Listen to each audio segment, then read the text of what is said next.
And how can we become more secure in our awareness of life after death? You can understand again more deeply, as we have recently discussed, the concept of the first law of the 5 laws. You exist. You cannot cease to exist. Your point of view, your literal point of view, your ability to experience from your identity cannot cease to exist. It can change form, but it cannot cease to exist. That's its quality, existence itself. Again, non-existence doesn't exist. By definition, that's its quality, to not exist. So if you exist, you will always exist, linearly speaking, because there is only one moment, it is now, and every version of you exists now. Physical, non-physical, human, extraterrestrial, extra-dimensional. Every single version exists now. So why should non-physical reality be any different? You are capable of existing as a non-corporeal being. Therefore, if you understand, truly deeply understand the first law, you will know that even at physical death, that cannot be the end of your identity. Your identity is the unique reflection of all that is that you are, your point of view of all that is, and that cannot vanish. And if we constantly shift into parallel realities billions of times a second, do our guides and helpers follow us through each of these parallel realities, or do they change? You have different guides for every shift you make. Again, it may appear as if they are following you, as you say, and because they are in a higher dimension, they may have a broader point of view that allows them to see beyond the physical moment limitations that exist as the tick of the clock of your physical reality. So they may be able to follow you from a broader perspective, but nevertheless, as you shift as a physical persona, another aspect of those guides is what's present for you as a new person. So is that kind of true with the oversoul, that your soul family, so to speak, can change based on who you are at any given moment? Or Yes. Is that more stable?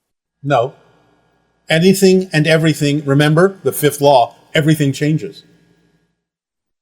Yeah, it's like as humans, we may look for stability, but from the standpoint of being in spirit and the connections we have, it's a free-flowing experience. It's a free-flowing stability. Change is the only stable thing. Right. It's, again, through analogy, like walking. You have to actually keep moving to keep in balance. If you try to stay still and balance on one foot, you will fall over. You have to actually change to remain stable. And as long as you hold someone in your heart with pure intention, can you keep this person in your reality, even if the person is vibrationally, physically far from you? Not necessarily. It depends upon what their theme of exploration is and how relevant it is for your reality to maintain a connection to that particular person.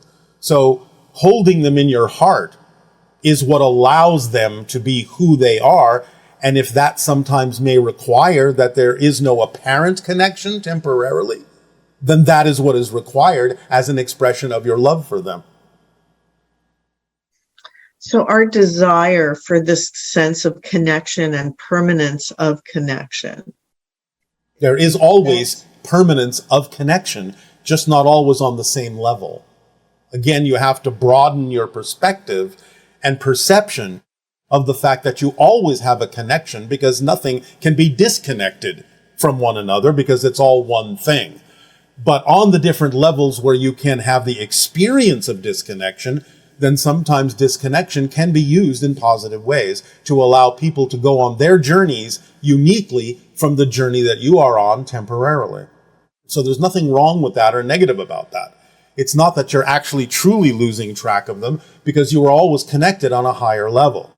But you may have to allow for what appears to be temporary disconnection to allow people to have their own journeys. So in a sense, what you're explaining is more how spirit would relate to the idea of connection, non-connection, being stable in whatever change occurs, whereas as humans, we may be insistent upon connections so that we feel stable. Insistent on a particular form of connection, yes. I see. So is that sort of one of the challenges that we as humans are facing, is understanding how to relate to changing relationships? And yes. Okay, thank you. How is it that we can continue to have experiences beyond the one if we are the only ever who we are now and won't be anyone else? I'd like to feel, this person is saying, I'd like to feel secure about continuance, both for myself and my loved ones, but still feel fearful sometimes around this idea of death and what comes after this life experience. Can you give some more reassurance about that? Or again, it goes back to what we've already just said recently. You have to understand more deeply the idea of the first law, that you exist. And your uniqueness cannot dissipate, cannot vanish. You will change, but you will not, as an identity, be able to disappear. And you say that we have free will, but you also talk about the idea of the motivational mechanism, Yeah. and that we always do what we think will serve us best in any given moment. That sounds like it might be deterministic in a way. No, not at all. Because you're choosing what to believe in. So once you believe in something, it does set up a cause and effect situation in your linear physical reality, because every choice you make has a specific consequence that is designed to go with that choice. If you want to call that temporarily deterministic as a mechanism, you can. But since you are making the choice to believe what you believe and inputting that choice into the motivational mechanism, you still have the free will to determine what beliefs you put into the motivational mechanism. The motivational mechanism itself only determines, as far as the choice you put into it, what the effect will be that comes out of putting that choice in. And so this one person is saying they like the idea of being me as a soul, but I want to experience more than just this one personality, lifetime, body, etc. How does that work? We are not sure we understand the way the question is being formed. I'm going to guess that the person is wondering if they can change into different people as personality in this lifetime, in this body. To a degree. Again, this goes back to the idea of shapeshifting and goes back to the idea that you are a different person billions of times a second. It just depends on to what degree it's relevant for you to actually appear to be a different person to others and yourself. It's often not necessary to be that extreme. It's not impossible, but the question again is it relevant, truly relevant for what you need? So is that sort of the idea when someone has a change in gender identification, and then they literally become a completely different person? Yes, and you have the ability to do that in your physical reality as a reflection of a change and a shift that you know is true for you. So yes, you can do those kinds of things to represent that kind of change. But again, it's up to you as to how to represent that and how relevant it is for you. That's your decision. Right, because people tend to talk about seem to have many different lifetimes in this lifetime because of, I guess, the rapid sense of change, the flexibility of the reality now. Yes. And that they're literally doing several lifetimes in one. In a sense, yes. As we have said, this is the lifetime where you're allowed to actually change your themes. That's exciting. Yes, it is. And what exactly are healers supposed to be doing? This person would love to hear the best alternative healing modalities to uplift their clients' souls and health of all humanity.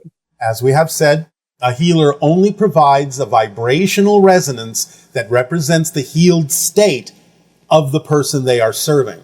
But what that person does with that vibration, whether they adapt it to themselves and heal themselves or not, is none of the healer's business. You have provided what you can provide.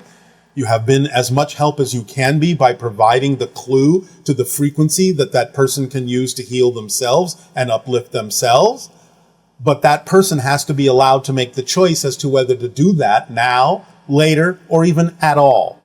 It's none of your business because you have no idea what their life path is, why they came to you, what reasons they have interacted with you.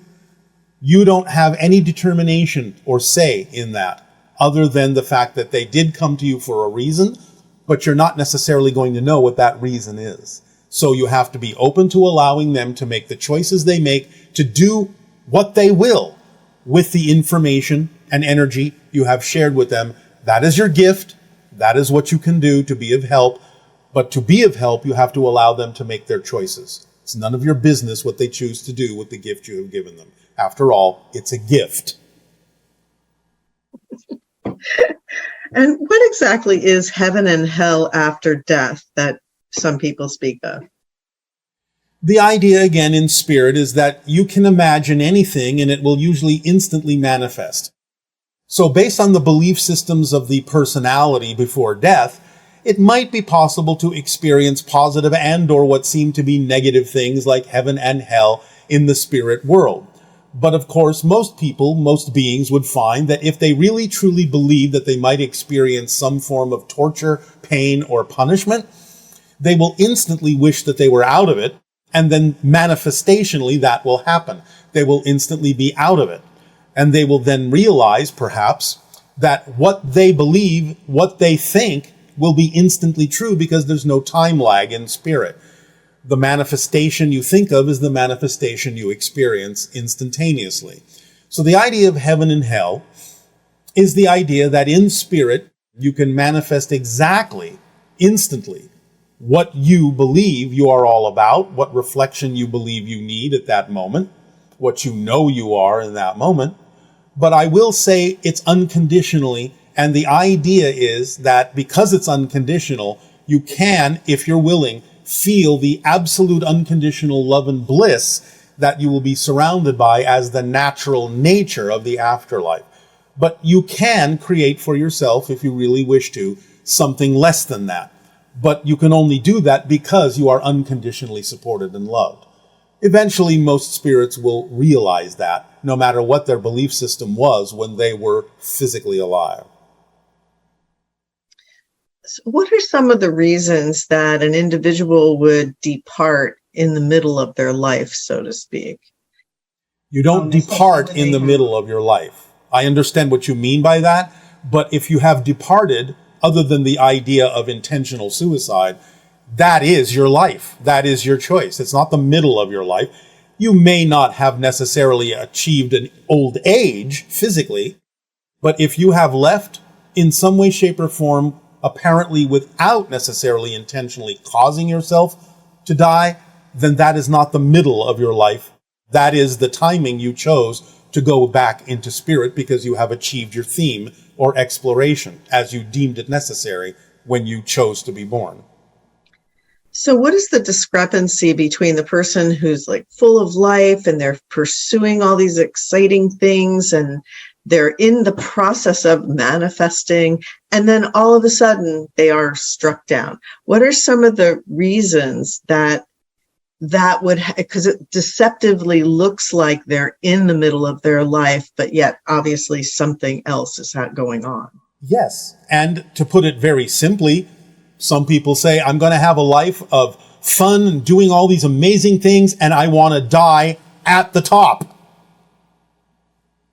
when I'm having the most fun. That's it. I want to go out on top. Simple as that. It can be more complicated, But generally, it's as simple as that. I've achieved what I need to achieve. I'm having the most fun I've ever had, manifesting this and manifesting that. I'm done. And when it comes to like family groups, like, for example, if a mother departs and she's got young children and, that whole scenario where to the child, it's so unreal that could happen. To the child, it's so unreal because that's what the child has been taught. If the child is taught differently about life and spirit and raised in a different understanding, that will be a different understanding for the child when that happens. So parents can help their children get through an experience like that by explaining how things actually are and how the different levels, in no way, shape, or form, physical, non-physical, means that there's a disconnect and that you can still communicate. Again, it would be similar. And I don't mean to make light of this because I know how deeply affected many of you are by this. But again, it's mostly because of how you're taught to look at things. But it would be similar to having someone graduate from a university and suddenly feeling like you're disconnected for some reason. You're not. You celebrate the idea that they have gone on, they have graduated, they have reached a higher level of understanding, so they can move forward in a new way with the new knowledge that they have, and they can still impart to you the benefits of that knowledge and have you reach out to them to connect to them on a new level, in a new way, as a different person, as a different being, so that you know that there is a continuum here. It doesn't get disconnected. So use the analogy of things in physical reality that are indicative of a person simply reaching a different level in life. There is no real disconnection. It's just that you have to relate to each other a little differently because of the different knowledge levels that each of you are at. Different experience levels each of you are at. There is no difference in that between that analogy and someone being in spirit when someone else is not. Depends on how you look at it. Thank you. Can you give us some clarification on the misunderstanding of the fluid cord? We are not sure what that person means by that terminology. If they're talking about the idea of the silver cord, this is just a euphemism for the energy connection that people have when they're out of body, meaning that they are still really alive. They haven't actually died, so to speak. They are still capable of rejoining or reconnecting to the physical experience.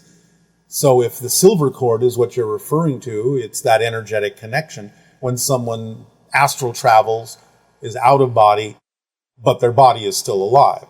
But we do not know if that is what this person meant by fluid cord. That terminology does not exist within the channel's vocabulary for us to draw upon. Okay. Let's see. How can we know for sure that we are in a new Earth or on a new Earth? Because again, you shift billions of times a second to different parallel versions of Earth. That's just the way things work. You can always know you're on a new version of Earth, just as you can always know that you are a new person every single moment and have a new history every single moment, because that's how it works.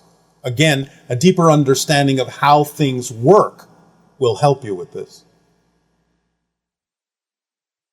And how can we propagate the new metaphysical definitions that you've described to replace the old ones? Live them.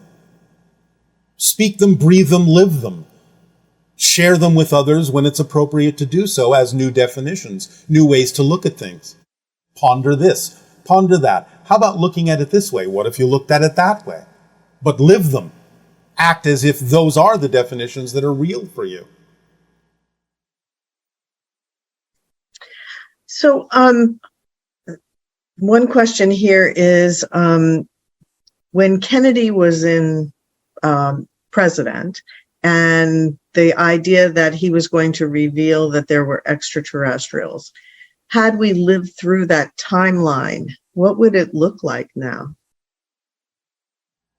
Well, there are obviously parallel reality versions of Earth that did experience or are experiencing that particular kind of history now as their present.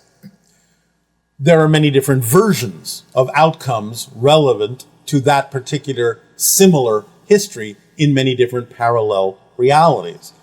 So to pick one is relatively arbitrary. Nevertheless, one particular parallel reality where President Kennedy revealed the existence of extraterrestrials wound up in the isolation of Earth from all extraterrestrials. Another version wound up allowing Earth to join the Interstellar Alliance much sooner. Another version